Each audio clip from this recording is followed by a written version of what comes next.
स्वागत है दोस्तों आपका फिर से आपके हमारे एक और शानदार पॉडकास्ट में। दोस्तों ये हमारे आज के पॉडकास्ट का एपिसोड नंबर 7 है जिसका टॉपिक है how to optimise XML site map. तो दोस्तों आज के इस पॉडकास्ट में मैं आपको कुछ ऐसी टिप्स दूंगा जिससे आपको काफ़ी हेल्प मिलेगी कि आप किस तरीके से अपने एक्सएमएल साइट मैप को ऑप्टिमाइज कर सकते हैं। तो दोस्तों ये जो टिप्स होंगी ये थोड़ी एडवांस होंगी और ये आपके साइट मैप को क्रिएट करने के लिए, उसको ऑप्टिमाइज करने के लिए बहुत ही बेनिफिशियल होंगी। तो दोस्तों इस पॉडकास्ट को शुरू से लेकर एंड तक ज़रूर सुनिएगा। तो चलिए बिना वक्त ज़ाय करते हुए इस पॉडकास्ट को शुरू करते हैं।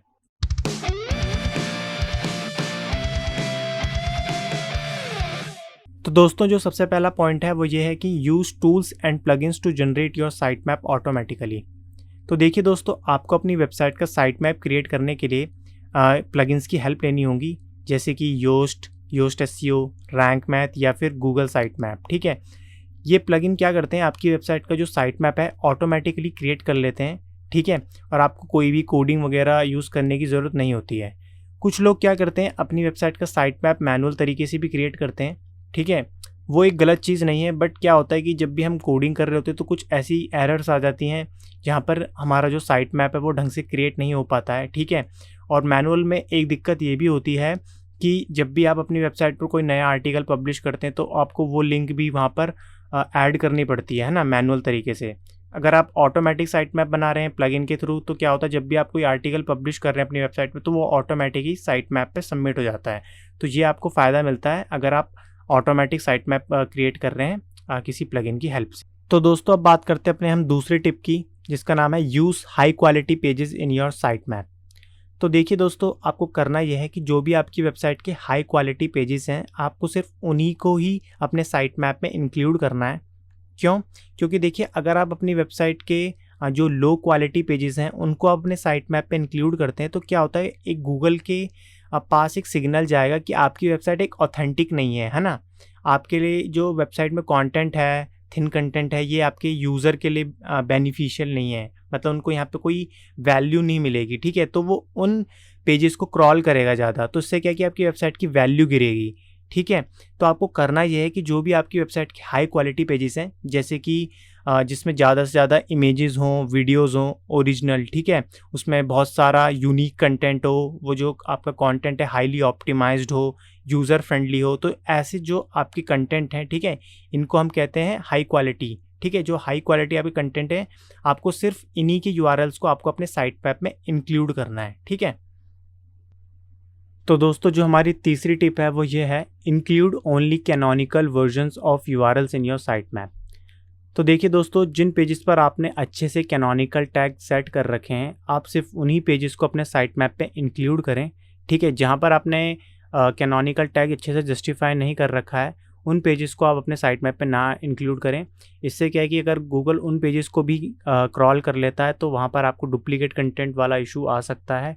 ठीक है, इससे आपकी वेबसाइट की रैंकिंग पर भी थोड़ा इम्पैक्ट पड़ सकता है। ठीक है, और ये जो कैनोनिकल टैग लगाने वाला जो इशू होता है वो मोस्टली क्या होता है, ये जो हमारी ई कॉमर्स वेबसाइट होती है वहाँ पर ये इशू आता है ना। जो नॉर्मल ब्लॉगिंग वेबसाइट है वहाँ पर ये बहुत ही रेयर केस में देखा जाता है। तो ये ज़्यादा इशू आता है जो कैनोनिकल टैग जहाँ लगाने पड़ते हैं वो है हमारे ई कॉमर्स वेबसाइट पे। क्या वो क्यों? क्योंकि देखिए वहाँ पर ना एक ही प्रोडक्ट के मल्टीपल पेजेस बन जाते हैं। ठीक है, जैसे उनका कलर डिफरेंट होता है, क्या कहते हैं, उनके साइजेस अलग होते हैं, तो वो अलग अलग पेजेस बनाने पड़ते हैं उसके लिए ना, पर प्रोडक्ट तो सेम ही होता है। तो वहाँ पे क्या है कि कैनोनिकल टैग लगाना पड़ता है। ठीक है, तो ये जो कैनोनिकल टैग वाला इशू ये वहाँ पर आता है। ठीक है, तो इसमें क्या करना है आपको, जो भी आप जिन पेजेस को आपने अच्छे से जस्टिफाई कर रखा है वहाँ पर आपने कैनोनिकल टैग लगा रखा है। ठीक है, आप सिर्फ उन्हीं पेजेस को अपने साइट मैप पे इंक्लूड करें। तो गाइज जो हमारा फोर्थ पॉइंट है वो है use robots Meta tag over robot.txt when ever possible. तो देखिए दोस्तों अगर आप चाहते हैं कि कोई आपका एक ऐसा पेज है जिसको आप गूगल में इंडेक्स नहीं कराना चाहते हैं किसी वजह से, तो वहाँ पर आप क्या करिए, meta robot no follow index tag का यूज़ ज़रूर करिए। ठीक है, इससे क्या है कि जो आपका पेज होगा जिसको आप इंडेक्स नहीं कराना चाहते हैं वो गूगल इस बात को समझ जाएगा इस मेटा टैग के ज़रिए कि इस पेज को उसे इंडेक्स नहीं करना है।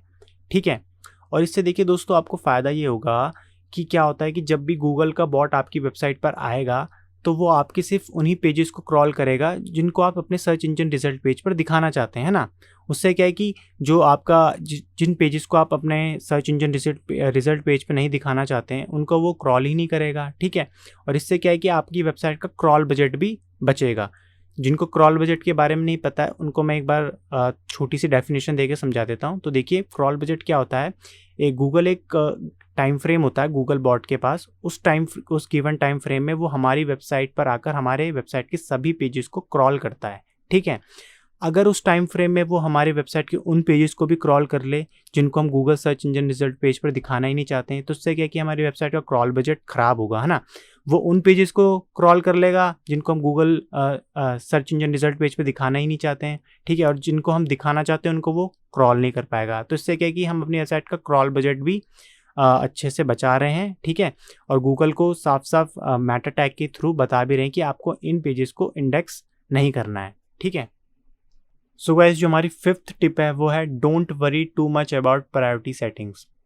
तो देखिए दोस्तों, क्या है कि कुछ लोग हैं जो अपने साइट मैप में एक प्रायोरिटी कॉलम बनाकर सेट करते हैं, ठीक है, जिसमें वो बताते हैं गूगल को कि ये हमारे पेजेस हैं जो कि मोस्ट इम्पोर्टेंट हैं, ठीक है, आपको इनको पहले क्रॉल करना है। तो देखिए, ये जो फीचर था ये बहुत साल पहले वर्क करता था, ठीक है। ये फीचर अब वर्क नहीं करता है। जो गूगल के गैरी इलाइज हैं, ठीक है, ये वेब मास्टर ट्रेंड एनालिस्ट हैं, इन्होंने साफ साफ ट्वीट करके बताया था कि ये जो प्रायोरिटी सेटिंग है इसको हम इग्नोर करते हैं, ठीक है। तो अगर आप अभी भी इस चीज़ को वर्क कर रहे हैं अपने साइट मैप में, ठीक है, तो आप इसको यूज़ करना बंद कर दीजिए, क्योंकि जो गूगल है इसको वो इग्नोर करता है। तो दोस्तों, अब बात करते हैं अपने हम 6th और लास्ट टिप के बारे में, जिसका नाम है don't let your site map get too big. तो देखिए दोस्तों, जो आपको अपनी वेबसाइट का साइट मैप है, ठीक है, उसका साइज़ आपको बहुत बड़ा नहीं रखना है। जो गूगल और बिंग है उन्होंने क्या कर रखा है, एक लिमिट सेट कर रखी है साइट मैप को एक्सेप्ट करने की, जो कि है 10 MB से 50 MB तक की, ठीक है। और आपके एक साइट मैप में 50,000 URLs तक को ही वो एक्सेप्ट करेगा। अगर इससे ज़्यादा आप URLs को बना करके साइट मैप क्रिएट करते हैं तो गूगल और जो बिंग है, ठीक है, वो आपकी साइट मैप को एक्सेप्ट नहीं करेंगे। तो ऐसे केस में देखिए आपको क्या करना है।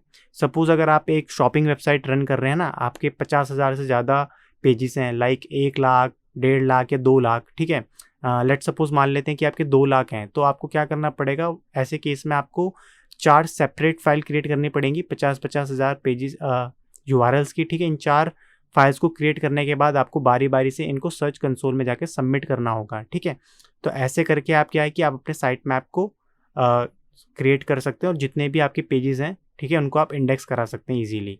सो गाइज, आई होप कि आपको ये छोटा सा पॉडकास्ट अच्छा लगा होगा। अगर दोस्तों आपको ये पॉडकास्ट अच्छा लगा है, आपको यहाँ से कुछ वैल्यूएबल नॉलेज मिली है, तो आप इसे अपने दोस्तों के साथ ज़रूर शेयर करें, ठीक है। और अगर आप हमारे इस पॉडकास्ट को यूट्यूब पर सुन रहे हैं, ठीक है, तो आप हमारे चैनल डिजिटल डोर को ज़रूर सब्सक्राइब करें, क्योंकि यहाँ पर हम टाइम टू टाइम ट्यूटोरियल्स डालते रहते हैं डिजिटल मार्केटिंग से रिलेटेड, ठीक है। और अगर आप हमारे इस पॉडकास्ट को स्पॉटिफाई या फिर गूगल पॉडकास्ट पे सुन रहे हैं, तो आप वहाँ पर भी हमको सब्सक्राइब कर सकते हैं, ठीक है। तो दोस्तों, इस पॉडकास्ट में बस इतना ही। मिलते हैं आपसे अपने नेक्स्ट पॉडकास्ट में।